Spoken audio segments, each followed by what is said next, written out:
E a história não se faz a partir do zero.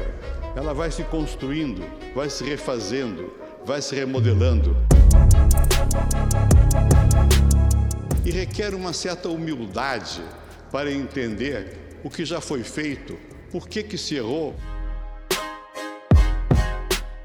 onde se acertou, como reatar os fios, como continuar e como levar adiante.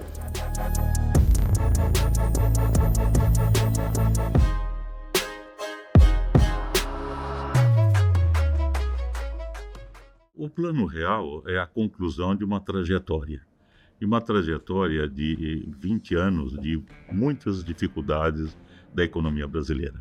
O Plano Real foi obra de um grupo que vinha repensando o Brasil. Eu faço parte desse grupo com muito gosto. Comecei a estudar na PUC em 76, pouco tempo depois, em 77, o grupo que montou o Departamento de Economia da PUC chegou. Eu tive muita sorte, portanto, de estar lá, né, nesse momento.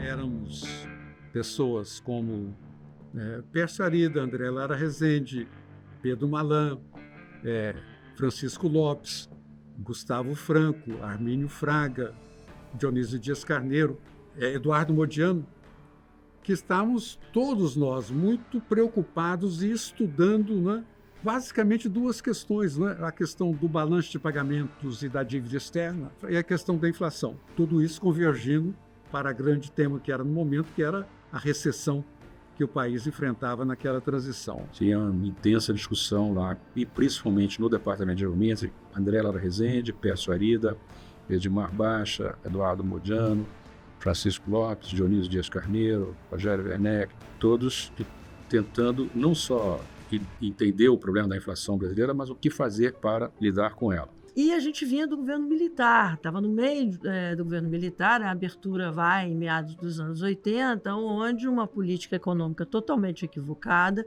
gera um período de recessão e inflação. Então, assim, quem estudava economia naquela época tinha como um pouco de desafio. Só que eu diria que dos anos 80 a 90 tinha muita coisa para debater, que foram meus anos na faculdade. O Brasil era sempre um caso de estudo. E entre os estudos que a PUC fazia, não, era basicamente que planos alternativos àqueles que a ditadura implantava poderiam ser pensados para combater a inflação. Porque a ditadura, como é que ela combatia a inflação? Basicamente através do arroxo monetário e do arroxo salarial. A política de combate à inflação era altamente impopular.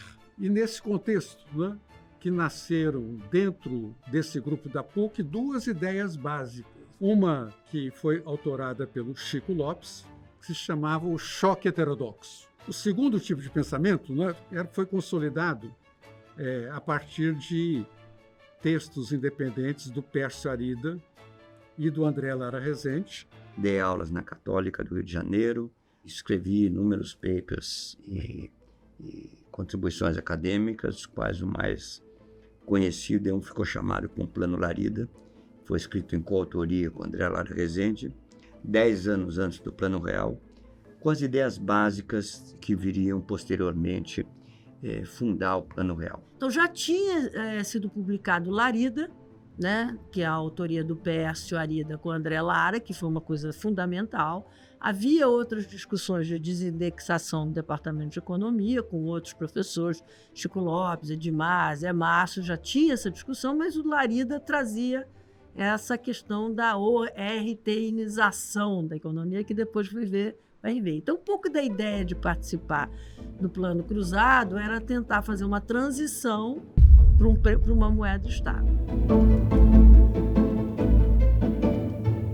Foi o resultado de um debate daquela época. Foi escrito primeiro em inglês para uma conferência nos Estados Unidos. O nome Larida foi dado pelo Rutger Dombusch, que é um falecido economista do MIT, que tinha sido professor nosso, do André e meu. Foi escrito em primeiras ideias de 83, a versão final foi 84, antes, portanto, da redemocratização. O Pércio Arida propôs um mecanismo para a neutralização da inflação, e a ideia então é que todos os preços e salários passariam a ser reajustados, que nem ao RTN, e com isso haveria o que nós chamamos de sincronização dos preços e salários, que seria um mecanismo de neutralizar a inflação. Essa era uma ideia. Tinham títulos do governo que reajustavam todo mês, mas o mercado interpolava e fazia reajustes diários. Eu, particularmente, tive a ideia de falar, olha, se tudo tiver no mesmo indexador, tudo tiver indexação diária, você pode estar perto da solução. A outra ideia era do André Lara Rezende, que era de fazer uma reforma monetária, introduzindo um sistema bimonetário no país, deixando a moeda anterior correr de se depreciar e introduzir, ao mesmo tempo, uma nova moeda, em princípio indexada ao dólar, teria o seu poder de compra garantido, não é? Porque estava correndo e aumentando o seu valor em relação à moeda antiga de acordo com que o dólar também aumentava, né? E aí deixar os trabalhadores, os empresários, convergirem voluntariamente da moeda velha para a moeda nova. Quando houvesse essa convergência para a moeda nova, você desapareceria com a moeda velha e acabou a inflação. Era uma coisa muito nova, nunca tinha sido feita antes, obviamente pensada para o Brasil, pensada para a nossa realidade. Pércio e o André escreveram sobre moeda indexada, sugestões de técnicas de lidar com a inflação inercial. Em 84 é o trabalho seminal deles. Em 86 surgiu essa possibilidade, eles foram convidados, Edmar, Pércio e André, para fazer a experiência lá, que foi conhecida como Cruzado. E quando houve a instauração, finalmente, da democracia, daqueles professores da PUC, 3 de nós fomos para o governo Sarney. O André para a diretoria do Banco Central, o Pércio primeiro para a assessoria do Ministério do Planejamento e depois para a diretoria também do Banco Central, e eu fui para a presidência do IBGE.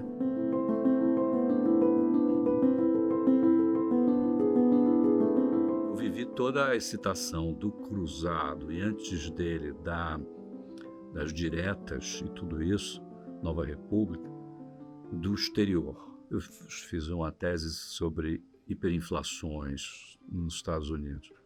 Quando voltei, eu fui contratado pela PUC, onde fui aluno. Lembro de comentar com Dionísio, meu colega, professor mais velho, tinha sido meu professor, eu disse, puxa, estudei hiperinflações e o Brasil agora acabou esse negócio, né? Vou estar desempregado. Ele está, não se engane, aguarde, logo, logo você vai ver. Foi o Plano Cruzado, que foi uma distorção de uma discussão que a gente já tinha no Departamento de Economia da PUC, que era como acabar com a inércia inflacionária. E ele tinha uma ideia de um congelamento que teria uma duração realmente curta, e tinha outras mudanças, reformas que tinham que ser feitas, mas era um ano eleitoral, 86. Essa era a ideia, né? Fazer um congelamento temporário, né? Para em seguida fazer uma transição para algum tipo de acordo social que permitisse uma saída tranquila do congelamento. Politicamente, né?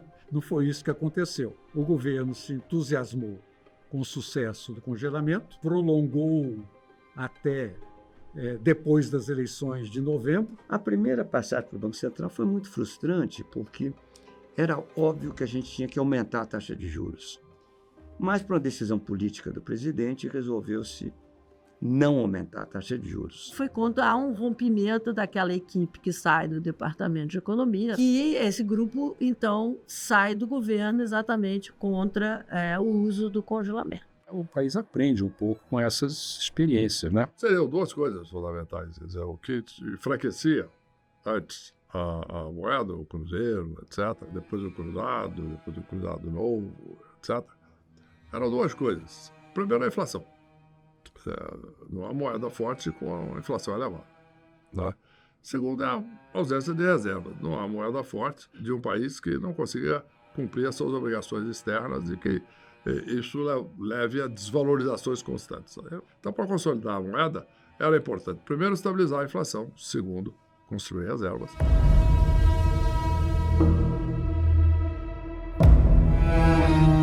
Era um momento momento macroeconômico mundial mais turbulento. Em 89 a gente teve o plano Brady, né, que foi uma reestruturação em bloco de grande parte da dívida do mundo emergente. Em maio de 91, Marcílio Marques Moreira e o Francisco Gro, presidente do Banco Central, me convidaram para substituir o embaixador Jorge Dauster como negociador da dívida. Eu aceitei, insisti que era muito importante que o Armínio, que estava em conversas com eles, também fosse o diretor da área internacional do Banco Central, porque era uma pessoa-chave para mim. E eu fui convidado, com 33 anos, para ser diretor do Banco Central, nesse momento, com, no fundo, a recomendação principal do próprio Pedro Malan, que é um período de trabalho muito intenso. Nós aqui tínhamos, na área cambial, uma série de questões que precisavam ser resolvidas. Uma das principais, se não a principal, era de fato a saída da moratória. O plano Collor, aí sim foi um momento, acho que, bastante dramático. E aí eu lembro mais para o final, para me formar, já tinha decidido que eu vinha para o Pactual na época, de acompanhar no Financial Times, principalmente a renegociação da dívida, né? Acho que para quem é mais antigo de mercado, os C-Bonds, os EIs, os IDUs, né? C-Bond, Capitalization Bond, EI, Eligible Interest, IDU, Interest Due and Unpaid. Né? Você pensar que tinha um título que era juros devidos e não pagos, chega a ser engraçado, né? Mas eu lembro de toda essa renegociação. Naquele momento era uma visão muito clara. O Brasil não podia seguir em moratória. Aquilo era uma vergonha, aquilo era uma barreira a um caminho de credibilidade para o país. Marcílio nomeou Pedro Malan negociador da dívida externa. E com isso, nós conseguimos fechar o acordo com os nossos credores e deixar de sermos pária no mercado internacional de capitais. O contexto internacional, por exemplo, na época do Cruzado, em 86, era muito menos favorável do que o contexto internacional no início dos anos, quando nós estávamos negociando a dívida, né? O Império Soviético havia colapsado, a China com Deng Xiaoping estava se integrando na economia mundial. Havia, assim, um contexto internacional mais favorável do que existia em 86. Ao mesmo tempo, o Marcílio reajustou o câmbio e, entre essas duas medidas, né, a volta ao mercado internacional de capitais e a melhoria das condições das exportações, pelo câmbio mais favorecido, isso produziu um superávit que aumentou, que triplicou o volume de reservas internacionais, que eram praticamente zero em termos efetivos quando o Marcílio entrou, e quando ele saiu estava em 20 bilhões de dólares ou 30 bilhões quando nós chegamos no Plano Real. Um volume suficiente, né, para permitir ancorar o real no dólar sem medo de fuga de capitais. Mas esse trabalho preliminar foi feito e depois, não muito tempo depois, com o Fernando Henrique Cardoso no Ministério, ele trouxe de volta a equipe e o Plano Real saiu daí.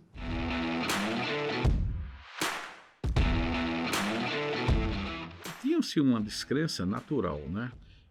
Porque as tentativas, como eu falei, de natureza heterodoxas, elas não surtiram efeito, elas surtiram um efeito de curto prazo, né? Era um voo de galinha, né? Ela estancava, mas como a inflação ela estava alimentada por uma série de elementos estruturais da economia, ela voltava no ciclo seguinte. E aí gerou uma descrença. Nós tivemos 6 moedas diferentes, a moeda é um símbolo nacional. E quantos países que a gente conhece, né? O dólar, a libra esterlina, o euro, são moedas que eles refletem uma sociedade. E o Brasil, trocando de moedas periodicamente, faltava um símbolo de ancoragem.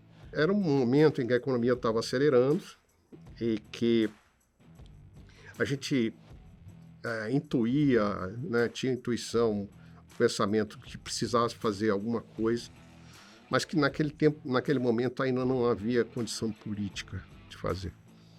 E, portanto, a gente ficou um pouco de mãos atadas nesse processo. E aí depois houve a queda, depois da saída do Paulo Haddad, houve o curto ministério do Eliseu Rezende, né, que era um político mineiro conhecido do Itamar, mas que logo caiu, e aí sim veio o convite ao ex-presidente Fernando Henrique para assumir o ministério. Cheguei ao Brasil e no mesmo dia recebi o Ministério da Fazenda. Eu disse, o Brasil tem 3 problemas principais. O primeiro é a inflação, o segundo é a inflação, o terceiro é a inflação e nós vamos acabar com a inflação. Meu Deus, como? Como? Tinha muita gente que dizia que não há muita coisa a fazer a não ser aguardar que um novo governo, eleito em outubro de 94 e com a legitimidade que o voto popular confere, possa fazer então um ataque vigoroso contra a hiperinflação, tendo 4 anos de mandato pela frente. E alguns de nós achavam que não havia esse espaço e esse tempo, porque ela estava em 2.400. Não dá nem para entender, né, vamos dizer, como é que o país conseguia viver com inflações tão elevadas e com toda a complexidade da quantidade de zeros nos números, certo? Então, realmente, o Fernando Henrique foi uma chave de rompimento. Fernando Henrique conseguiu montar uma equipe econômica e, principalmente, ele tinha o diálogo necessário com o ex-presidente Itamar, né, para, vamos dizer assim, conduzir o plano politicamente. Minha primeira preocupação foi de criar uma equipe, um conjunto de pessoas que pudesse me ajudar, porque eu nunca tive a pretensão de saber tudo, porque não sabia.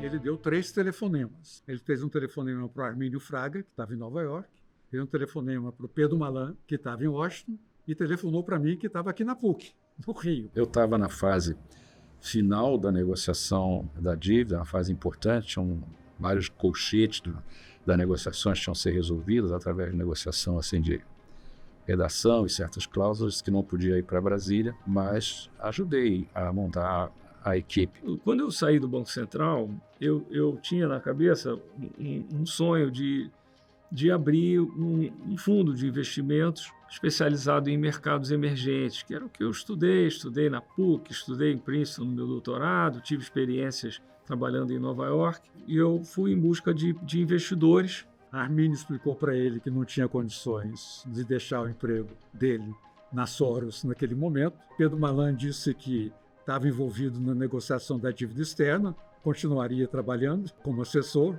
mas fundamentalmente precisava finalizar a negociação da dívida externa e sobrou para mim. Havia uma ideia também anterior de que a gente tinha que se preparar para uma candidatura de 94. Né? Eu, por exemplo, era assessora do Tasso para isso, para fazer essa interlocução com esses economistas para montar um programa de governo. Quando o Fernando Henrique vira ministro, o próprio Tasso diz, não é mais para mim, agora todo mundo tem que se reunir para montar o sucesso do projeto Fernando Henrique, PSDB. Tomei um avião para Brasília junto com Helena Landau, fui recepcionado em Brasília pelos cardeais do PSDB, né, que já sabiam que eu estava muito relutante a assumir aquela posição, dadas as circunstâncias impossíveis para um governo com 2 anos, menos de 2 anos pela frente, comandados pelo Itamar, que era um impulsivo, que já tinha demitido 3 ministros da Fazenda em 7 meses, o Congresso totalmente envolto no escândalo dos anões do orçamento. Portanto, uma confusão infernal. Não havia mínima condição de imaginar um plano de estabilização naquelas circunstâncias tão peculiares, com tão pouco tempo, com tão pouca gente, com tão pouco apoio político. Eu falei isso tudo dos cardeais, e o Covas, quando ele mandava, né? E o Covas só me disse o seguinte, Baixa, escuta aqui, essa não é uma decisão do Fernando, essa é uma decisão do partido. Você é o economista do partido, você vem conosco. E na época eu trabalhava no Unibanco, era um vice-presidente do Unibanco. Quem me ligou foi Fernando Henrique, que já era ministro da Fazenda. Tinha tido conversas anteriores com ele. Eu falei o seguinte, olha, acho que a gente só faz sentido para eu ir para o governo para montar um programa de estabilização. Se não for para isso, eu não tenho interesse de ir. Não tenho vaidade de dizer fui isso, fui aquilo. Para mim, se for para fazer a sério um plano de estabilização, conte comigo. E tinha dito também que eu não queria ser assessor. Falei, assessor já passei. Não adianta, porque assessor não tem peso político. Você precisa comandar uma máquina para ter peso político. Então, eu falei, olha, quando surgir uma oportunidade, e se for para fazer a sério um plano de estabilização, me avisa. E foi o que ele fez. Quando surgiu a oportunidade de indicar o presidente do BNDES, ele me ligou, perguntou e eu aceitei. Troca de governo sempre tem essa especulação, ele ligou para fulano, para Beltrano, vai fazer uma equipe, vai juntar. Então, quando esse grupo se junta, todos trazem bagagem, muita bagagem. Todo mundo estudou o assunto, cada um de um jeito, e a junção desses saberes e dessa experiência fez esse grupo particularmente criativo e ágil para proporcionar uma solução para aquela janela que se apresentou ali, que não era muito fácil, não. Então, existia em torno do Fernando Henrique um pequeno exército de Brancaleone. Nunca vou esquecer esse dia. Foi assim, uma sexta-feira, 13 de agosto de 93. Eu me recordo ali, era por aí de 13 de agosto, em geral as coisas todas no Brasil acontecem dia 13 de agosto. O Itamar decide, sem falar com o Fernando Henrique, demitir o Ximenes da presidência do Banco Central. Quando o Itamar fez isso, eu falei, bom, vou arrumar aqui meus poucos papeizinhos, né, e vamos embora todos para casa de volta, né, e vamos ver se no próximo governo a gente faz alguma coisa. Nós tínhamos uma reunião com o Fernando Henrique, André Lara Rezende e eu, com ele no jantar. Ele foi ao Itamar. Essa conversa deveria ter sido gravada, entendeu? Eu posso imaginar o que ele falou para o Itamar, né? Se eu fosse ele, o que eu teria falado? Eu disse, Itamar, você disse que eu tinha carta branca. Você demite o Ximenes sem me contar. Você quer que eu vá embora?